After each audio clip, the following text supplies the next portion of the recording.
बातम्यांसाठी विनोद पत्रे, यवतमाळ.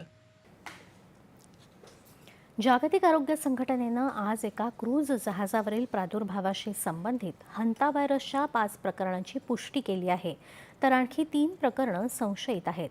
परंतु ही परिस्थिती गंभीर असली तरी सार्वजनिक आरोग्यासाठी याचा धोका कमी असल्याचं जागतिक आरोग्य संघटनेनं म्हटलं आहे. ज्या देशांचे नागरिक दक्षिण अटलांटिक महासागरातील सेंट हेलेना या दुर्गम ब्रिटिश प्रदेशात प्रवासादरम्यान MV होंडियस या क्रूझ जहाजात ज्या देशाचे नागरिक होते त्या 12 देशांना जागतिक आरोग्य संघटनेनं या संदर्भात माहिती दिली आहे. Canada, Denmark, Germany, Netherland, New Zealand, Saint Kitts आणि नेव्हिस, सिंगापूर, स्वीडन, स्वित्झर्लंड, तुर्की, युनायटेड किंगडम आणि अमेरिका या देशातले नागरिक या क्रूझवरून प्रवास करत होते.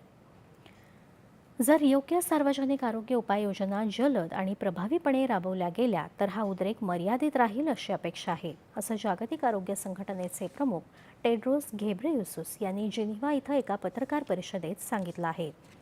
अनेक देशांमध्ये बाधित प्रवासी आणि त्यांच्या संपर्कात आलेल्या व्यक्तींचा शोध सुरू असल्यानं आणखी रुग्ण आढळण्याची शक्यता कायम आहे, असा इशारा त्यांनी दिला आहे. आकाशवाणीच्या 90 वर्षपूर्तीनिमित्त देशभरातील